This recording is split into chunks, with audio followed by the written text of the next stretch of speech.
लंकाधिपति रावण को ये मालूम पड़ा कि मेरे महादेव के सामने विष का कटोरा गया, विष का पात्र गया, और वो विष का पात्र पीने से पहले उनके नासिका से वो सुगंध उनके अंदर चली गई।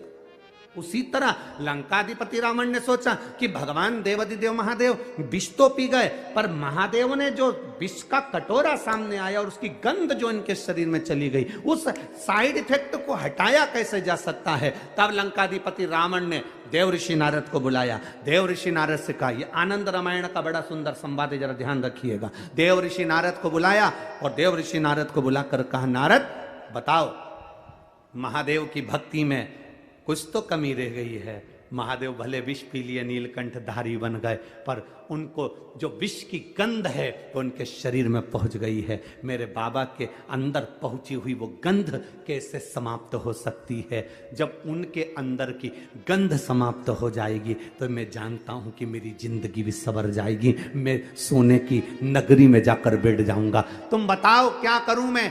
नारद जी ने कहा, ये मैं नहीं बता सकता। नारद जी ने कहा, मेरे मित्र तुम रुका जी के पास जाओ। तुम रुका जी के पास देव ऋषि नारद ने भेज दिया। लंकाधिपति रावण तुम रुका जी का भजन करने लगे, तुम रुका जी का स्मरण करने लगे।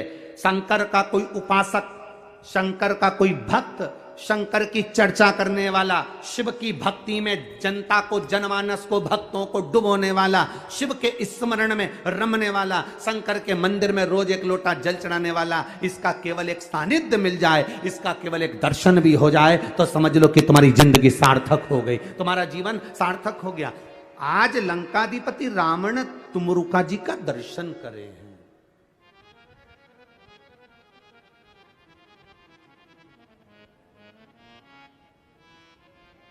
और लंकाधिपति रावण ने तुमरुका जी से पूछा कि बताओ, शंकर जी के शरीर में जो विष सूंघा गया, जो विष पीने के लिए आया, तो उसकी गंध जो शरीर में आ गई, उसकी तरंग वो कैसे समाप्त हो?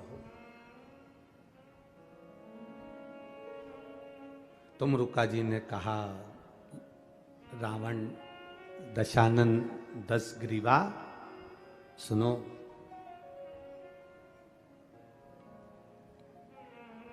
श्रावण का महीना हो, भूलवश में 2 हाथ में अगर गंगा जल हो, शिव को समर्पित हो,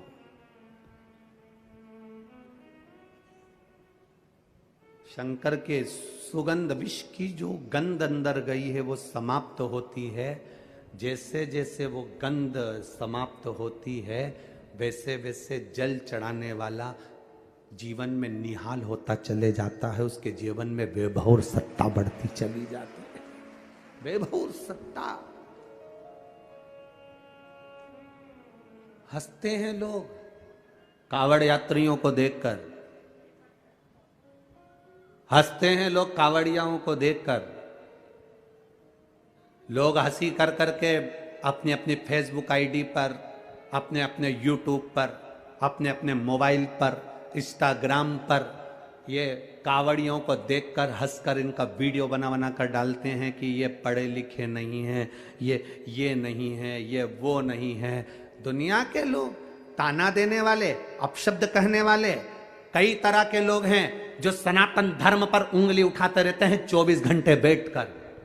कई लोग ऐसे हैं जो सनातन धर्म पर केवल आक्षेप लगाते रहते हैं 24 घंटा। उनके पास कोई काम नहीं रहता। क्या होता है कांवड़ चलाने से? इससे तो घर में बैठे रहो, थोड़ा सा पढ़ाई कर लेना चाहिए, स्कूल का बैग उठा लेना चाहिए। कहाँ कांवड़ उठा उठा कर जा रहे हो?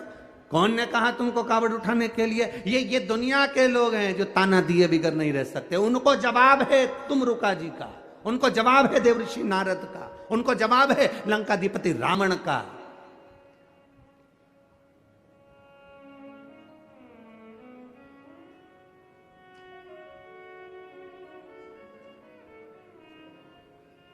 कि कांवड़ चलने वाला व्यक्ति,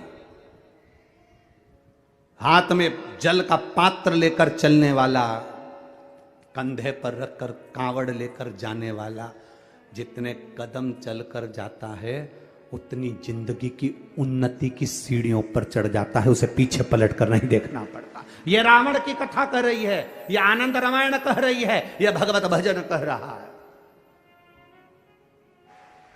उसके भक्त, उसके भजन करने वाले, उसके स्मरण करने वाले, उसका कीर्तन करने वाले, उसका मंत्र जाप करने वाले और उसके सहारे जीने वाले, वो साधारण नहीं हो सकते। लंकाधिपति रावण ने कहा कि मेरे प्रभु के ये विष की जो गंध उनके शरीर में चली गई, वो गंध कैसे समाप्त हो, वो कैसे उनके अंदर वो समाप्ति का हो। तो कह दिया सावन का महीना हो, हाथ में गंगा जल भरा हो, रावण लंकेश दशानन 10 ग्रीवा जाकर शिव को चढ़ाया जाए, शंकर को। हाँ, शिव को चढ़ाया।